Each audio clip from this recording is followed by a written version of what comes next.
Nah, ini kan eman-eman Pak. Ternyata puluhan juta itu digunakan untuk bayar outsourcing. Jadi banyak perguruan tinggi ketika mengajukan prodi baru ataupun mengajukan perguruan tinggi baru itu melalui rekanan. Wah, jadi ternyata ada rekanannya, ada outsourcingnya. Nah ini kan eman-eman. Nah daripada sekian puluh juta untuk bayari orang bikin proposal, buat bikin sendiri, terus dananya tadi bisa dialihkan ke kebutuhan yang lain. Kan ngoten nggih. Nah, maka dari itu kemudian teman-teman gimana kalau sekalian bimtek lah, bimtek sederhana terkait dengan bagaimana menyusun proposal. Jadi proposalnya ini borangnya terkait dengan pengajuan prodi baru. Yang pertama Pak, yang biasanya juga terjadi ketika kita baca proposal itu adalah template-nya. Jadi ngajukan prodi sarjana pakai template-nya magister. Ngajukan magister pakai template-nya sarjana. Ini diolah balik. Jadi dengan pertama mungkin karena kita mindupnya ke Diktis, bisa langsung aja buka di sana prodi baru Diktis, mungkin diketikkan di Google gitu. Prodi baru Diktis. Oke, langsung muncul sini tinggal diklik. Suwi internet ngantor nang omah. Oke, ini ya.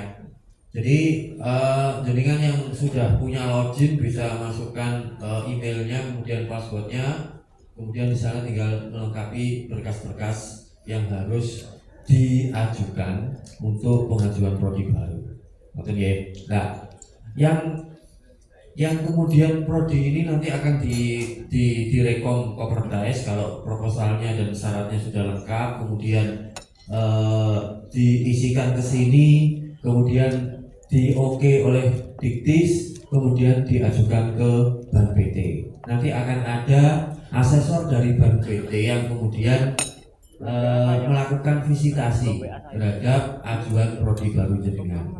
Nah, kami kenal beberapa asesor yang kemudian dalam percakapan itu minta pada kami untuk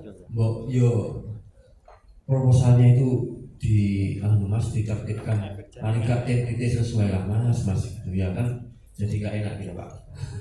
Nah maka kita akan lihat itu. Jadi kan klik di prosedur. Nah ini urutannya, jadi daftar, kemudian kalau sudah diterima punya akun nanti login itu usulan, kemudian upload dokumen. Nah kita bahas yang ini saja. Jadi template-nya seperti apa untuk ajuan prodi baru sarjana dan prodi magister, jadi kan bisa klik di sini. Langsung aja diklik kanan ke sana. Oke, ini sudah. Jadi tetap kita ngajunya ke Ban PT. Ada 3 kriteria, ya, kurikulum, dosen, dan juga sarpras. Betul ya? Ini untuk sarjana. Jadi ini jelas ya, sarjana. Yang ini untuk program magister. Jadi ada bedanya antara ajuan untuk magister dan ajuan untuk prodi sarjana, khususnya di dosen. Kita lihat. Jadi isinya sama Pak, integritas ya. Yang kurangnya ada di kriteria 1, 2, 3. Ini sama 1, 2, 3 sama. Nanti bedanya sedikit di kurikulum sama di dosen. Yang pertama yang sering, nah ini diisi dulu kan, biasa kayak isi borang. Kemudian yang ini kan prodi yang diusulkan. Jadi seringkali yang di sini itu diisikan prodi yang sudah ada, padahal di sini jelas prodi yang diusulkan ya. Kita mulai langsung ke kontennya saja. Yang pertama ini Pak, kurikulum ya, kriteria 1 kurikulum, baik di magister maupun di sarjana. Kurikulum adalah bla bla bla bla. Jadi template ini jangan dikurangi. Ya, jadi dibiarkan saja seperti ini. Walaupun nggak menarik kan ada tulisannya kurikulum adalah biarkan saja kayak isi borang. Nah, isikan saja di bawahnya sini. Jadi ini akan memandu asesor ya, akan memandu asesor dalam melakukan penilaian AK ya terhadap prodi baru jenengan. Oke, saya buka urutnya saja. Oke, jadi yang ini biarkan saja Pak. Jangan dihapus, biarkan saja. Jadi langsung diisikan di bawahnya sini saja. Nah, oke, kita kembali ke sini. Jadi bagian ini berisikan keunggulan atau keunikan prodi yang diusulkan berdasarkan perbandingan 3 prodi sejenis tingkat nasional atau internasional pada aspek pengembangan keilmuan, kajian capaian pembelajaran, sama kurikulum program studi. Ini di magister, di sini sama. Nah, yang sering luput dari proposal yang diajukan itu adalah tidak ada perbandingannya Pak. Nah, kalau kita lihat matrik penilaian dari prodi baru, ada Pak saya Pak. Nah, kalau tidak ada itu nilainya 1 Pak. Padahal untuk bisa di visit itu jaringan butuh nilai di atas 200. Ya, jadi ini bawahnya ini memenuhi atau tidak memenuhi. Jadi kalau AK dari borang prodi baru yang diajukan itu ada di angka 200 ke atas, jaringan layak divisit. Gitu guys, sehingga kami nyegatinya di depan saja daripada sudah di AL ternyata tidak layak kemudian tidak turun, kan sakit Pak ya. Sekarang Itik gagal kan sakit, kayak Inter Milan kalah final Liga Champions kan sakit. Nah, iya, jadi mending gak lolos Liga Champions kan. Iya itu kalau ingatnya begitu, lihat suaranya kan susah.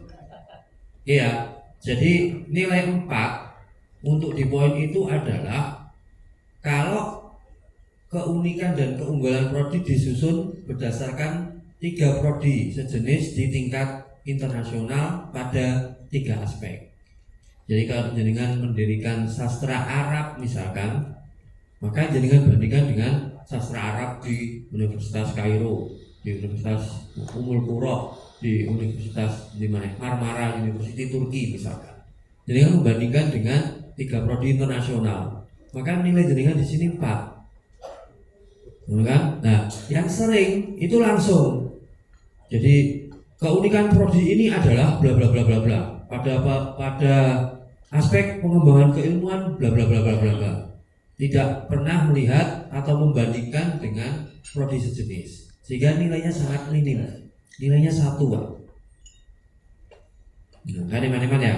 Sehingga kemudian biasanya kami kasih catatan untuk dilakukan revisi, dan ini kemudian daripada kita sering-sering ngomong seperti itu, kenapa tidak sekalian kita buat panduan, gitu kan ya?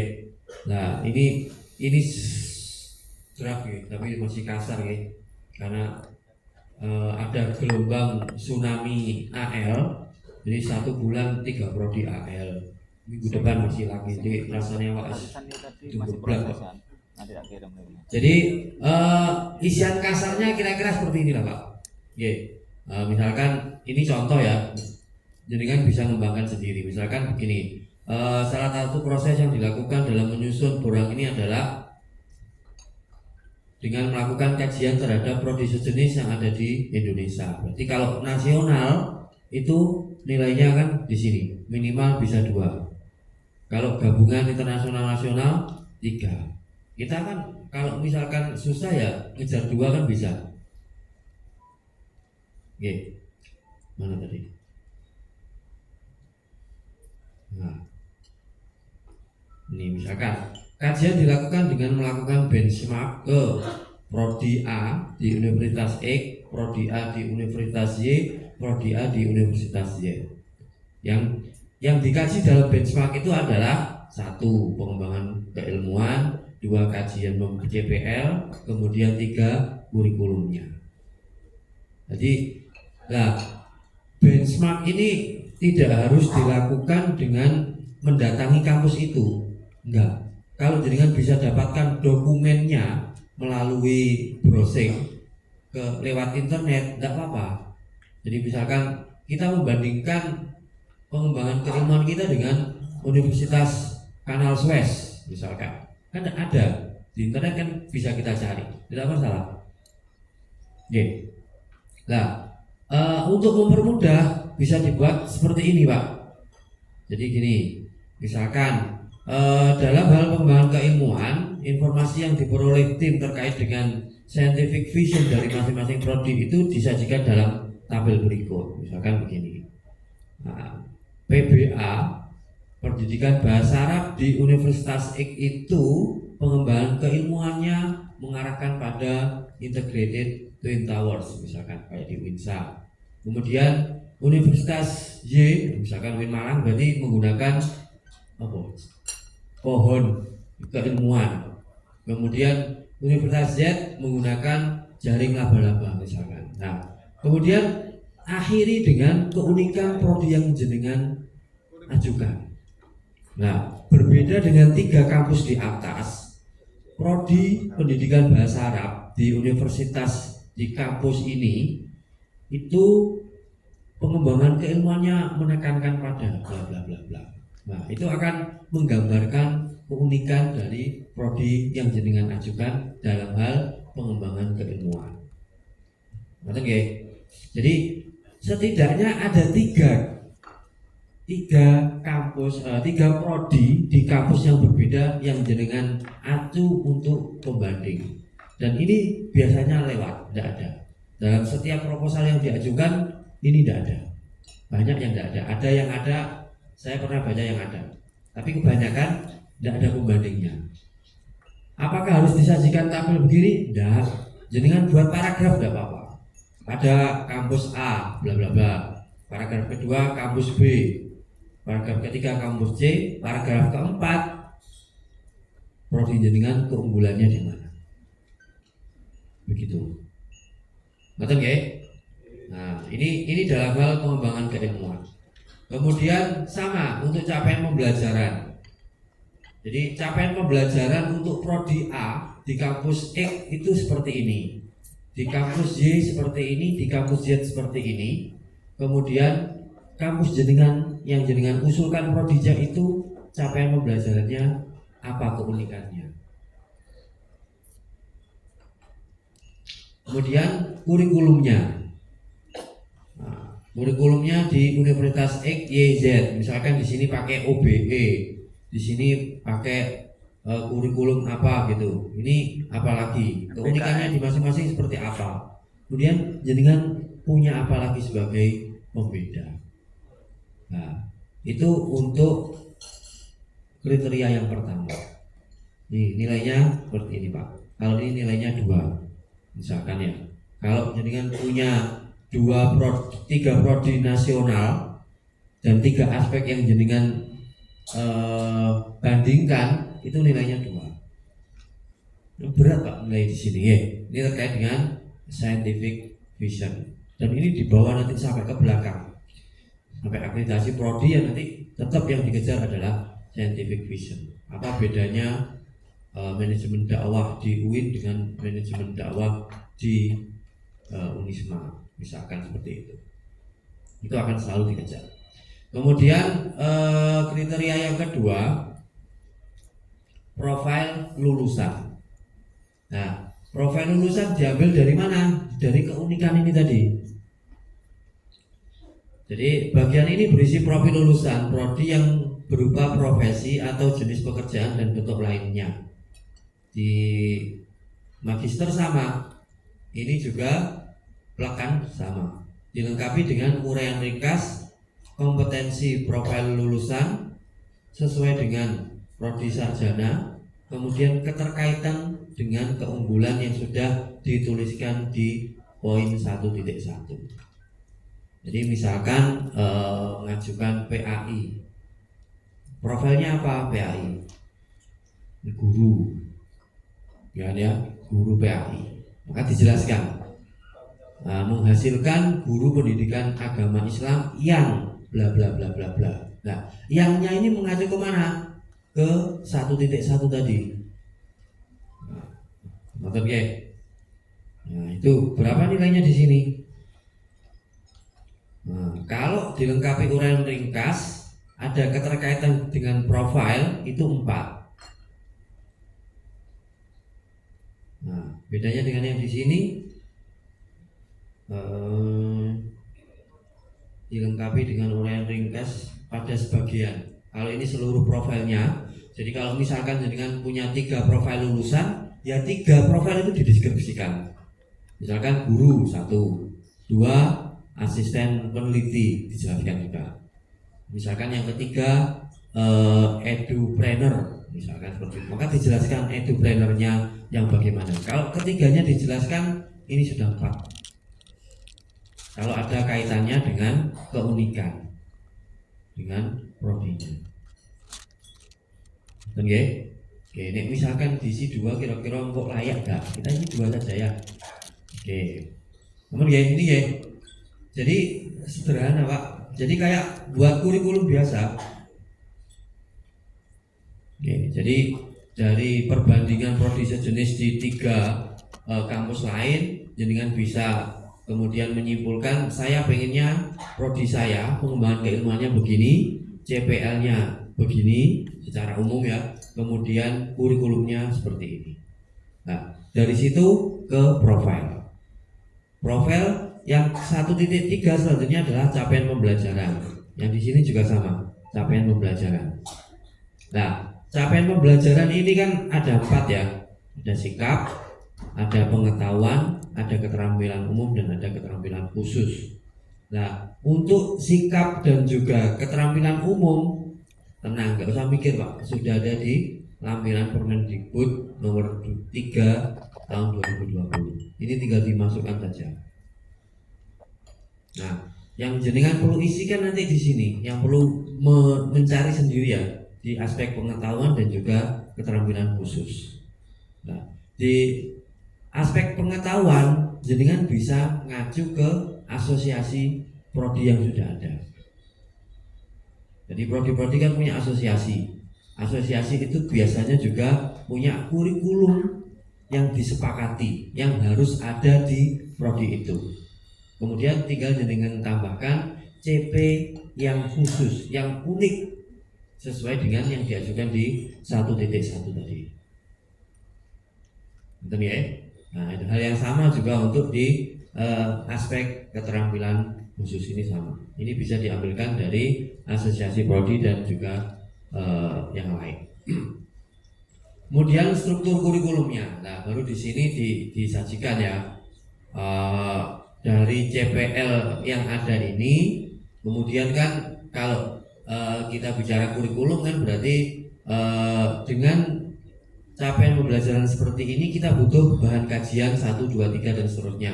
Dengan kedalaman sekian, keluasan sekian, muncul SKS, muncul mata kuliah, muncul SKS. Kemudian dibuat struktur kurikulumnya. Nah, masalahnya kan kita sering terbalik ya. Kurikulumnya sudah ada, baru ke depan.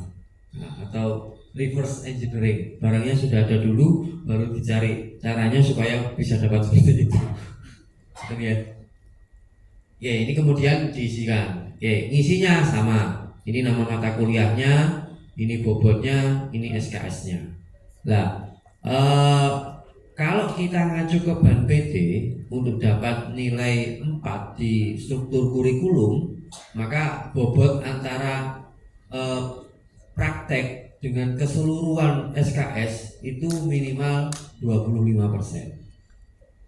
Jadi misalkan 144 kan untuk lulus sarjana, maka prakteknya harus 25% dari 144. Itu jenengan bisa dapat nilai 4 di struktur kurikulumnya. Kemudian yang di sini 3 RPS. Nah, RPS-nya itu ketikan simbol centang. Jadi dari mata kuliah yang ada ini kita diminta untuk melampirkan juga RPS-nya. Nah, yang sering terjadi itu adalah dari 10 RPS yang dilampirkan, formatnya tidak ada yang sama. Ini ya opo kampus ya. Iya. Iya, Bhinneka Tunggal Ika ya. Jadi logonya sama, tapi formatnya tidak ada yang sama. Ini kan juga akan menimbulkan, walaupun yang dinilai bukan itu ya, RPS yang dinilai adalah kelengkapannya. Tapi kalau sudah tidak seragam gitu kan ya, wah ini berarti nyomot sana, nyomot sini, kan nanti mindset asesornya bisa ke arah sana. Oke. Ini berapa yang harus dilampirkan? 10 mata kuliah RPS mata kuliah penciri prodi yang diusulkan. Jadi kan sudah mengajukan keunikan dan keunggulan prodi di atas. Maka RPS di sini diisi ke sana. Jadi misalkan di UIN itu ada Integrated Twin Towers. Jadi ada mencoba mengintegrasikan antara ilmu-ilmu agama dengan ilmu-ilmu umum ya, kalau kita bicara dikotomi. Nah, maka RPS yang dilampirkan ya yang mengandung itu. Misalkan ya, apakah melalui ayatisasi atau apalah, yang penting itu menggambarkan 1.1 tadi. Jadi selalu berkaitan. Kemudian kalau di sini sama capaian pembelajaran, struktur kurikulum, RPS sama. Kalau di S2 hanya 5 RPS. Jadi di sini jelas ya, lampirkan. Jadi di proposal ditaruh di lampiran saja.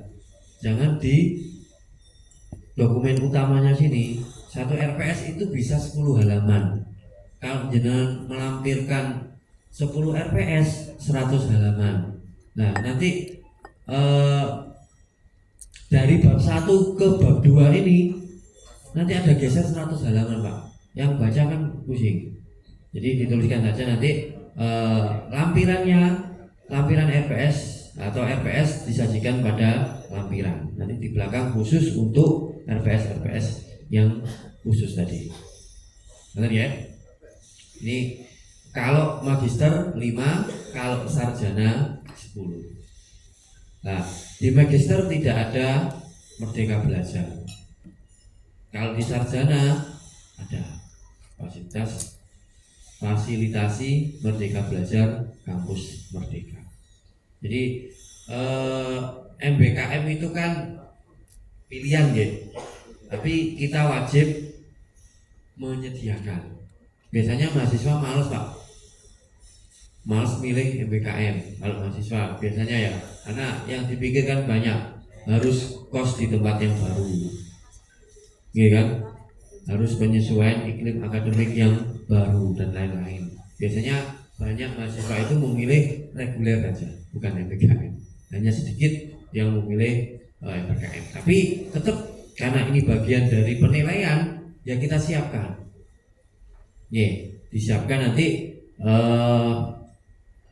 di sini di struktur kurikulumnya ini kan sudah ada. Nanti di sini ditampilkan. Jadi kan menyiapkan skema yang seperti apa MBKM 602, 512 atau 442. Nah, bal-balan 442. Jadi di monggo jenengan apakah dari itu semua jenengan fasilitasi semua atau cukup jenengan ambil 2 skema. Dan misalkan hanya ambil yang belakang, yang bentuk pembelajaran itu hanya yang bentuk pembelajaran yang lain, misalkan desa, magang, pertukaran pelajar, ada pernya Pak ya. Kalau nggak ada kan tukaran pelajar kan, buku-bukuan. Tawuran. Harus pernya ada di depan, pertukaran pelajar. Oke, kita lihat penilaiannya Pak. Kalau misalkan ini sesuai dengan SNDikti 4 domain, kemudian relevan dengan keunikan prodi. Paling sedikit SNDikti sebagai rujukan untuk CPL ini 4. Ini gampang. Apakah kalau kita isi 2 kita lolos? Nah, kita nanti lihat di belakang. Kemudian mata kuliah, kemudian Ada 4 aspek. Aspeknya ada mata kuliah wajib, kemudian kesesuaian antara mata kuliah dengan CPL, kemudian urutan mata kuliah, jadi hierarkinya itu juga dilihat, kemudian beban SKS-nya wajar atau tidak. Jangan-jangan ada satu semester isinya satu mata kuliah 20 SKS, kan tidak umum. Misalkan kita ngasih 2 aja, saya tidak ngasih nilai. Kemudian RPS-nya ini kalau 10 ini ada, kemudian referensinya relevan dan mutakhir, nilainya 4. Jadi gunakan referensi-referensi yang paling baru. Itu sudah. Pokoknya RPS-nya ono nama prodinya, ada kodenya, ada semesternya, ada jumlah SKS-nya, ada dosen pengampunya. Nah, kadang-kadang di proposal yang kami baca itu, dosen yang di situ itu tidak ada di dosen di bab 2. Ini dosennya sopo, atau mata kuliahnya tidak ada, atau jumlah SKS-nya beda. Nah, dikira gak diwaca yuk, kadang-kadang diwaca Pak pas nganggur.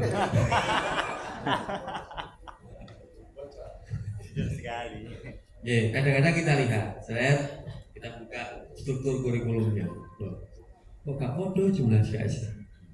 Kadang-kadang masih ada tulisannya prodi olahraga. Sejak kapan kok kertas menerima prodi olahraga? Yes. Jadi paling tidak baca ini tahulah, berarti kita tidak perlu ngasih sekian juta untuk orang lain untuk buat proposal, kita bisa. Kemudian ini capaian pembelajaran lulusan, kemampuan akhir, bahan kajian, metode, waktunya, pengalaman, kriteria dan seterusnya sampai referensi. Ini gampang, tinggal disesuaikan. Kemudian ini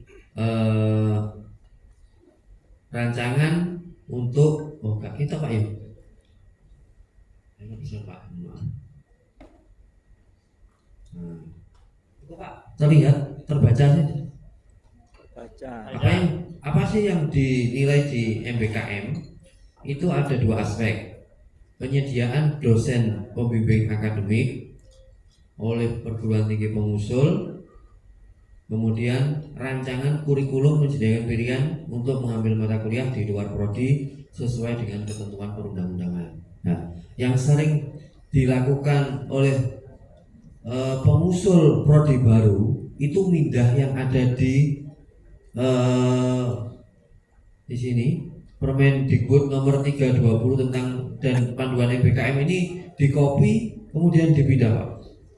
Dikopi dipindah, jadi bayar pakai halaman, tapi isinya sama dengan panduannya. Ada yang diminta bukan itu kan ya? Yang diminta bukan itu, yang diminta adalah kira-kira model MBKM di kampus jenengan seperti apa? Yang disediakan apa? Bahwa kita menyediakan dosen pembimbing akademik. Jadi kalau nanti ada mahasiswa yang memilih MBKM dengan 8 bentuk perkuliahan itu, kita sudah siapkan dosen pembimbing akademiknya. Ini berjalan di Kemenak agak susah karena bingung yang bayari MBKM mungkin dosennya sih bayari kampusnya atau kampus mahasiswa. Makanya gak jalan-jalan. Waktu pandemi ini jalan karena kuliahnya pakai Zoom ya. Kemudian rancangannya ya tadi yang 602, 512 dan lain-lain itu di sini. Nah, kalau ini ada nilainya 4. Kalau tidak ada nilainya 1. Misalkan kita kasih nilai 1 saja. Betul Pak. Kemudian yang krusial selanjutnya Pak, dosen. Nah, ini yang sering ditolak dari ajuan prodi baru itu di dosen. Jadi kalau pengen cepat-cepat kita langsung buka kriteria 2. Kita lihat dosennya, kita lihat pendidikannya. Gak cocok balik. Jadi tiwas kita melihat kriteria 1, jelimet 1, keunikan dan seterusnya, ternyata dosennya kalau ini cocok. Akhirnya sekarang kita lihat dosennya. Kalau cocok baru kita buka kriteria 1. Dosen isinya cuma 1 Pak, ngisi nih dok. Kalau di sarjana cuma ngisi ini saja beserta lampirannya. Isinya ini saja, tapi lampirannya yang banyak. Kalau di magister selain data dosen ini, jadi kan harus menyiapkan juga luarannya. Karena ini S2, publikasinya harus bagus. Nah, kalau di sarjana enggak cukup. Oke, ini yang perlu kita baca ya. Jadi kalau kita baca ini kita nggak perlu debat lah. Oke ya. Satu prodi paling sedikit 5 orang. 5 orang itu pas Pak. Jadi kalau misalkan kita sampai lulus itu 144 SKS dibagi 8, ya sak semester itu 20 mata kuliah ya. 20 mata kuliah itu dosennya 5. Itu pas. Jadi sudah melalui pertimbangan dihitung kira-kira 5 itu minimal untuk satu angkatan satu kelas. Itu pas dengan beban kerja dosen 12 sampai 16 itu. Terus pas Pak. Jika ya kayak Pak Arif, kayak Pak Fauzi itu mau banyak kerjaannya. Satu prodi 5 orang dengan komposisi 3 dosen calon dosen tetap, dosen lain yang berstatus calon tidak tetap. Nah, kadang yang jadi masalah di tidak tetapnya itu kan boleh Pak. Nah, nanti kita baca lagi di bawah. Dosen tetap merupakan dosen berstatus pendidik pada perguruan tinggi pengusul, tidak menjadi pegawai tetap pada satuan kerja atau satuan pendidikan lain. Jadi yang pertama itu, jadi dosennya dosen sendiri, dosen tetap. Dosen tetap, bukan dosen lain. Jadi di bawah nanti ini ada kita lampirkan NIDN, sini kan. Nah, NIDN itu harus ke kampus yang mengajukan. Nah, ini bisa dicek Pak. Bentar. Misalkan ini ya, saya bisa masukkan NIDN saya. Biro, tak apa lagi. 2011 itu 02. Nah, kalau ini saya klik Pak.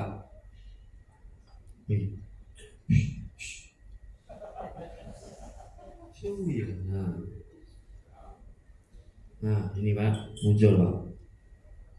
Jadi di sini terlihat.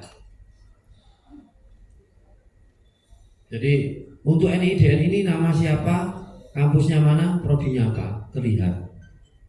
Jadi kemarin ada ajuan, ketika saya cek NIDN-nya, ternyata itu dosen di tempat lain.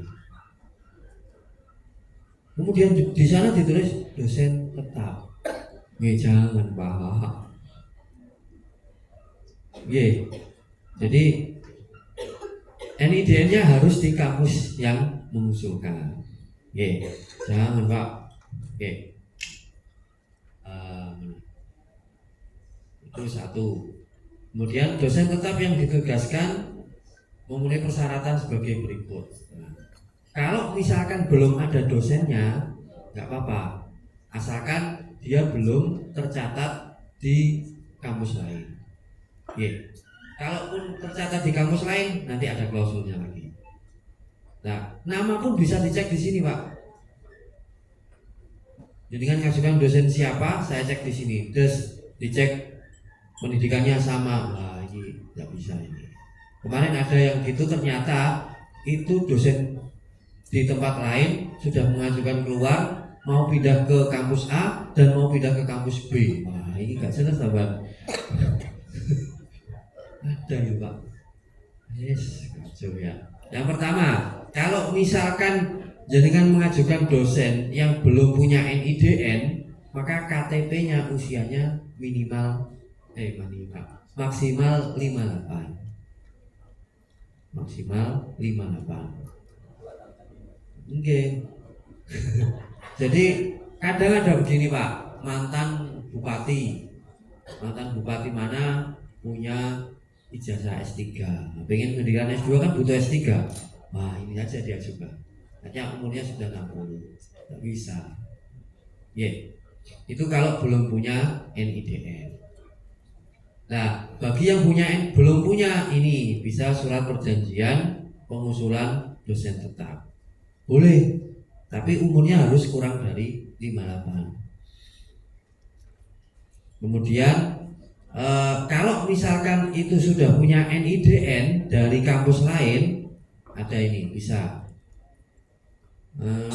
Kalau ini dari prodi lain, kalau dari prodi lain ini harus mempertahankan rasio dosen mahasiswa. Jangan sampai kalau dengan misalkan biasanya kan di PAI ada dosen-dosen yang S2-nya MPI, kemudian pengen dirikan MPI. Nah, kalau dosen-dosen MPI ini diambil, rasio di PAI-nya dari 1:50. Wah, gak bisa Pak. Nah, cuma kita nggak ngecek sampai sana. Itu asesor. Kita nggak ngecek. Pokoknya dosen ono lanjut, ya pokok sesuai. Kemudian kalau saintek 1:30 kita enggak ya. Kemudian dosen tetap paling tinggi 65 tahun untuk yang non profesor, 70 tahun untuk yang profesor. Nah, kalau dari kampus lain boleh, asalkan ada surat penugasan dari pemimpin perguruan tinggi pengusul. Jadi jangan kalau itu dosen di kampus lain kemudian jenengan buat SK bahwa ini adalah dosen tetap, jangan Pak. Ngono ya, kalau katanya Pak Fauzi poligami. Satu dosen ngajar di 3 kampus, semuanya dosen tetap. Wah, ini bahaya ini. Jangan ya. Boleh, kalau jenengan ambil dari kampus lain boleh, asalkan ini ada surat penugasan yang menunjukkan bahwa kampus A menugaskan dosen X untuk ngajar di prodi jenengan nanti. Nah, ini yang 4 ini yang sering GC di sini.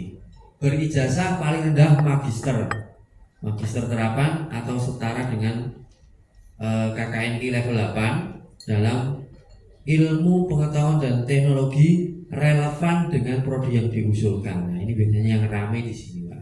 Masalah relevan ini ya. Ini jadi jelas ya, relevan. Kalau mau mendirikan MPI S2 ya harus dosennya lulusan MPI S3. Kan maksudnya kalau mau mendirikan IAT S2 ya dosennya harus S3 IAT. Kudune kan ngono. Dalam hal tidak ada S3 untuk prodi itu maka boleh, asalkan disertasinya nyerempet ke sana. Itu paling elek. Jadi kami bacanya kalau misalkan ini kok studi Islam, majukan PAI kok studi Islam, wah kan nggak nyambung Pak.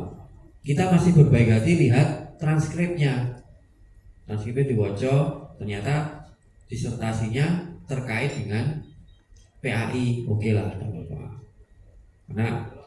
Karena yo kadang-kadang nggak ada kan ya, karena sing paling enak telepon kan studi Islam ya, lengkap. Oke. Kemudian 5 ini tanda tangan saja, tidak menjadi pegawai tetap di instansi lain atau dosen tetap di perguruan tinggi lain. Jelaskan 6 ini ya. Makanya kita bisa ngecek lewat NIDN. Kemudian bukan guru, apalagi kalau KTP-nya guru Pak. Jadi di aplikasi ini nanti jadikan masukkan NIK, nomor induk kependudukan. Kalau di NIK-nya masih guru, otomatis tercoret. Benar ya? Kalau yang meriksa beliau, KTP-nya harus dosen. Cuma. Ya, kalau saya masih ya nggak apa-apa.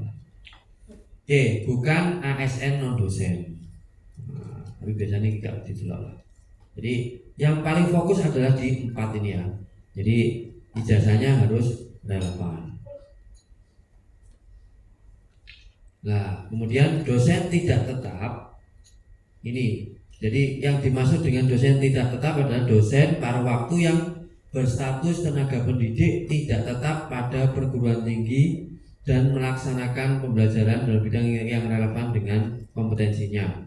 Calon dosen tidak tetap dapat memenuhi syarat minimum akreditasi dapat berasal dari perguruan tinggi lain yang dipinjamkan. Jadi kalau dipinjamkan, nah kami biasanya di sini harus memastikan bahwa dosennya itu 5 dan itu dosen tetap.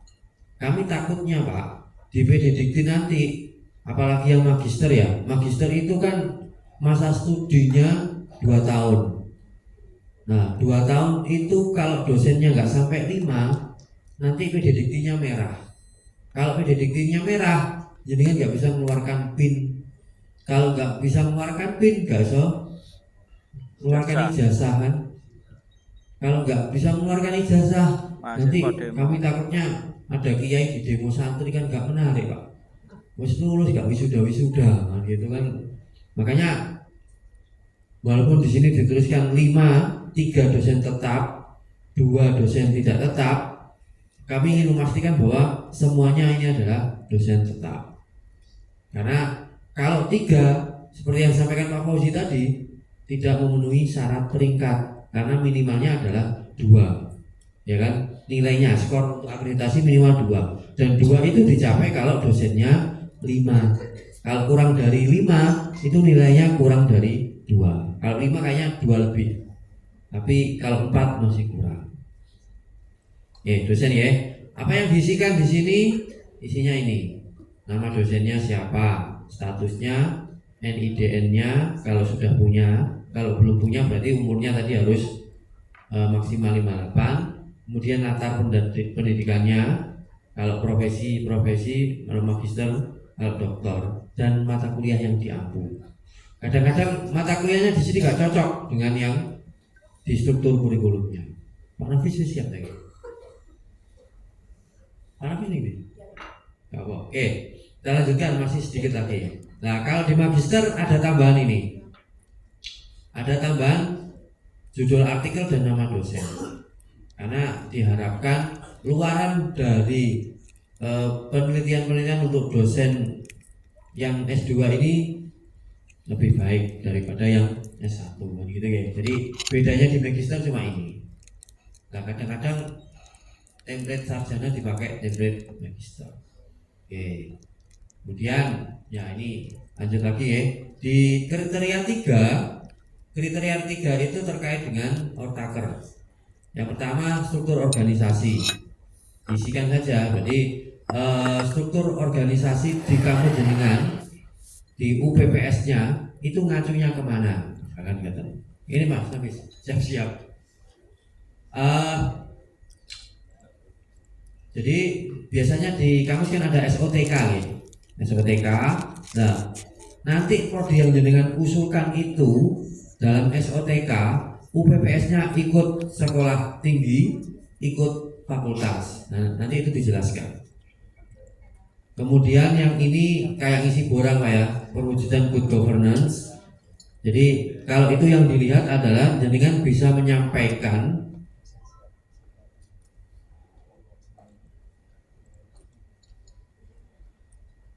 ini contoh-contoh terkait dengan kredibel, transparan, akuntabel, tanggung jawab, dan adil. Jadi kredibel contohnya begini, transparan begini, kasih contoh aja. Sehingga makanya proposal tiap prodi itu tiap kampus akan berbeda.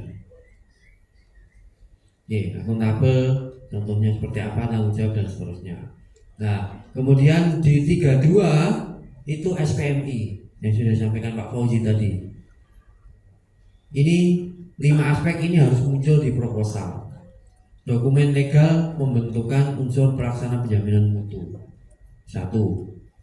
Jelaskan di sana bahwa pelaksana penjaminan mutu di kampus A dilaksanakan oleh LPM atau BPM atau GKM atau apa, monggo sesuai dengan SK Rektor atau PMA atau apa terkait dengan ortaker. Itu 1.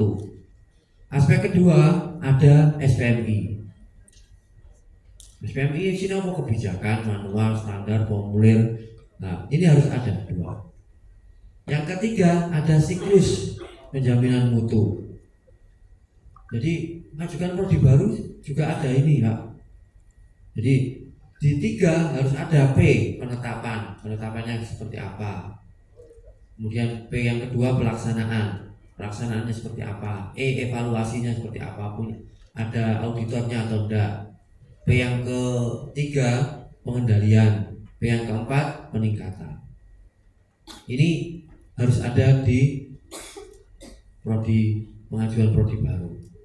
Kemudian ada bukti sahih efektivitas. Jadi kalau PP ini sudah jalan, buktinya apa? Ya, misalkan pada saat Monef, pada saat AMI diperoleh bahwa dosen yang buat RPS itu hanya 80%. Nah, setelah AMI dilihat lagi jadi 90%. Nah, berarti ada peningkatan. Itu contoh bukti sahih efektivitas dari pelaksanaan jaminan mutu. Kemudian 5 eksternal benchmark. Jadi berikan kesempatan LPM untuk melakukan studi banding ke kampus lain. Jadi tidak harus ke luar negeri, enggak.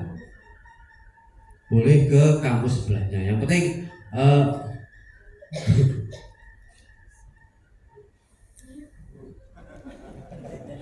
boleh rubuh. Kan, di luar ya. Oh, dene rubuhan mlebu koran Pak, medeni Pak.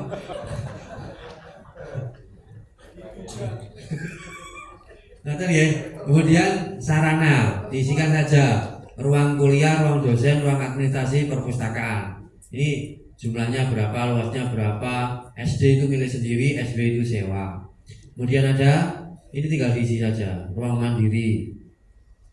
Ruang mandiri ini beda dengan yang di sini. Ini untuk magister. Kalau untuk sarjana nggak ada kayaknya. Sarjana hanya ruang kuliah sama khusus. Tidak ada ruang belajar mandiri, ini tidak ada. Ini hanya ada di S2, di S1 tidak ada. Ruang akademik khusus kalau di S1. Ini ada mandiri, ada akademik khusus. Jadi pastikan template-nya yang dipakai tepat, itu aja Pak. Kemudian peralatan praktikum, ini magister, sarjana nggak ada. Ada lab komputer, ada lab agama, lab agama juga ya, masjid. Kemudian yang seterusnya tenaga kependidikan. Kalau tenaga kependidikan ini jumlah Pak ya. Kadang-kadang di sini diisi nama. Jadi misalkan Kabiro, alhamdulillah berapa. Jadi kabirunya berapa, stafnya berapa, laporannya berapa, pustakawannya berapa, diisikan di sini. M itu magister, PU profesi pustakawan misalkan ya. S sarjana, kemudian ini diploma dan seterusnya. Nah, ini dokumen yang diunggah. Ini syarat-syaratnya dokumen asli, scan asli KTP, ya. Jadi kadang-kadang ijazah asli, jadi bukan legalisir yang difotokopi. Jadi benar-benar ijazah asli yang di-scan. Ini ya. Jadi ini syarat-syaratnya. Jadi kan bisa download di pembukaan prodi baru. Setelah selesai dapat rekom dari Kopertes, diupload dokumen di sini, akan diverifikasi oleh admin Kemenak, kemudian dinilai, diarahkan ke Ban PT, kemudian dinilai oleh asesor Ban PT, divisitasi asesor, kemudian muncul akreditasi minimum. Kalau jenengan sudah dapat SK Prodi baru, jangan lupa untuk mengajukan akreditasi minimum. Itu waktunya cuma 2 tahun. Lewat 2 tahun, jenengan dianggap nggak jadi Prodi baru itu dan akan susah ngurusnya. Nah, itu ya.